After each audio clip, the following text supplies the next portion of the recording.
자, 여기 보시면요. 그냥 영락없는 시골 마을 같이 생겼습니다. 자, 여기 뭐 연천, 철원 있는 이쪽이에요. 자, 선생님이 예전에 군생활 때 이런 지역에서 했거든요. 자, 여기 보면 산지들이 이렇게 있습니다. 원래는 이렇게 생겨야 정상입니다. 이렇게. 그렇죠? 그래서 비 내리면 이제 이쪽으로 이렇게 깎아 나오는 거죠. 자, 그리고 하천이 이 밑에서 이렇게 흐르고 있는 게 원래 정상인데요. 여기는 어떻게 돼 있냐면 이렇게 지금 뭔가 굉장히 평평하고 높은 지역이 형성되어 있습니다. 그리고 갑자기 여기 절벽으로 뚝 떨어져요. 그리고 이쪽이 절벽이고요. 다시 이쪽에 이렇게 올라가게 됩니다. 그러니까 뭔가 굉장히 어색한 구조가 된 거죠. 자, 원래 이렇게 자연스러운 구조에서 이쪽에는 뭔가가 덮이게 되고 그게 다시 깎여 나갔다 이렇게 봐야 되는 거거든요. 자, 요게 바로 뭐냐면요. 용암층입니다. 용암층.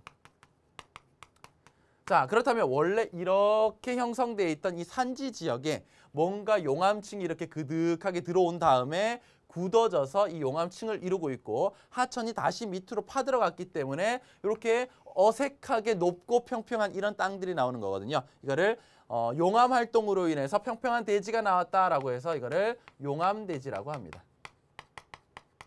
자, 뭐 선생님 실제로 뭐 2년 동안 여기 있으면서 굉장히 많이 봤는데요. 이거 높이가 거의 어떻게 되냐면요. 아파트 한 10층 높이 정도 돼요. 굉장히 높습니다, 이게. 자, 이 여기에 보통 이렇게 분출해 있는 용암은요. 현무암 재질인데요.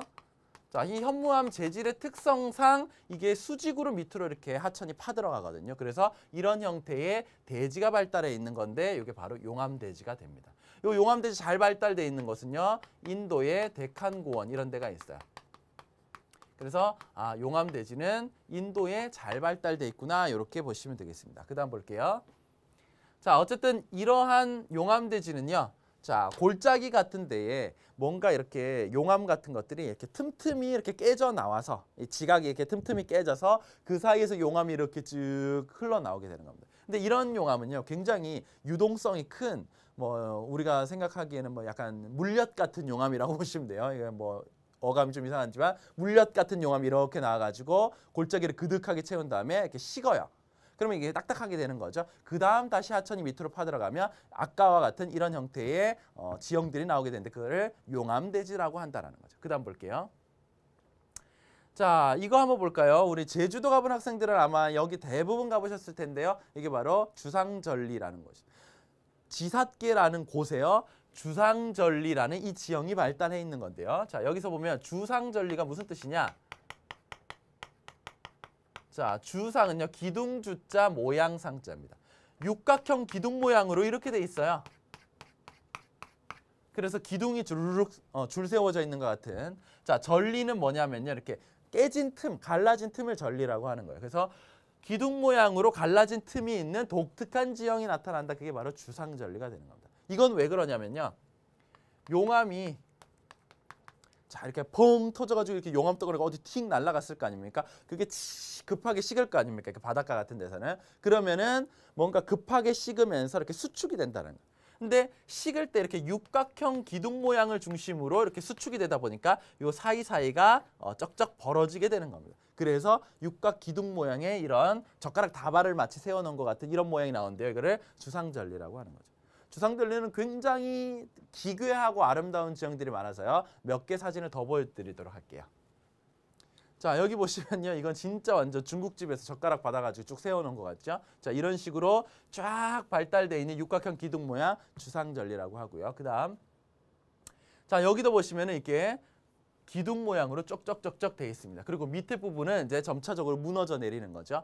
이게 무너져 내릴 때 역시나 이 기둥 모양 이렇게 통째로 이렇게 톡톡톡톡 이렇게 떨어져서 내리기 때문에 이게 수직적으로 뭔가 절벽이 잘 발달한다라는 거예요. 그래서 선생님이 예전에 뭐 자꾸 군대 얘기해서 죄송하지만 군대 그 근처에도 이런 폭포가 있었어요. 그래서 예전에 그 왕꽃선녀님 드라마 되게 유명했잖아요. 그때 왕꽃선녀님 이런 데 와서 촬영했어요. 이렇게 막 폭포수 막 떨어지고 이제 선녀님이 이렇게 그 돌을 닦는 뭐 그런 걸로 촬영을 하던 곳이 이런 데예요. 그다음 볼게요. 자, 여기는 바닷가인데요. 굉장히 특이하게 생겼죠. 이렇게 젓가락을 쭉 이렇게 부채 모양으로 펴가지고 눕혀놓은 것 같이 생겼습니다. 자, 모두 다 우리나라였고요. 우리나라에 이렇게 용암으로 인한 주상절리가 곳곳에 잘 발달되어 있습니다. 자, 그다음 화산의 모양 한번 보도록 할게요.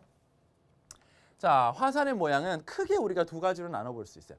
훨씬 더 다양한 세분화된 분류 기준이 있지만 여기서는 그냥 간단하게 이 두 가지로만 나눠 살펴보도록 하겠습니다. 자, 우선 용암이 이렇게 끌어올라서 넘쳤습니다. 그러면서 점차적으로 굳으니까 이런 형태로 발달하는 거죠, 산이. 자, 근데 이 화산은요, 굉장히 이렇게 멀리서 보면 완만한 이런 모양이다라는 거죠. 마치 방패, 둥근 형태 이 방패를 이렇게 그대로 눕혀놓은 것 같은 이런 모양이다라는 거죠. 그래서 이것을 순상화산이라고 합니다. 순상화산. 그 다음에 요거는요, 뭔가 이렇게 좀 더 급하게 이렇게 위로 더 말려 올라갔어요. 이거를 뭐라고 한다? 종 모양의 화산, 종상화산 이렇게 표현합니다. 그러면 왜 어떤 것은 이렇게 완만하게 나오고 어떤 것은 급하게 나오느냐? 자, 요거는 이 분출된 용암의 성질의 차이가 있습니다.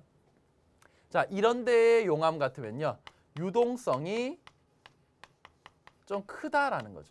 그러면 뭔가 분출되자마자 이렇게 주르륵 흘러내린다는 거예요. 주르륵 흘러내리면서 굳고 또 주르륵 흘러내리면서 굳고 이러다 보면 이렇게 완만한 형태의 화산이 나오는 거고요. 자, 이거 같으면요, 좀 더 물엿보다 좀 더 진한 걸 뭐라고 하면 좋을까? 이렇게 약간 밀가루 반죽 같은 거 그런 게 이렇게 막 이렇게 터져 올라온 거예요. 그러면 이게 이제 점점 이렇게 말려 올라가는 거죠. 위로 더. 그렇죠? 그러면서 이런 형태의 모양의 화산이 나오게 되는데, 자, 이것은 결국은 유동성이 더 작다라고 볼 수 있습니다. 그러니까 좀 더 끈적끈적한 것들이 이렇게 말려 올라가면서 이러한 형태의 모양이 나왔다라고 보실 수가 있겠습니다.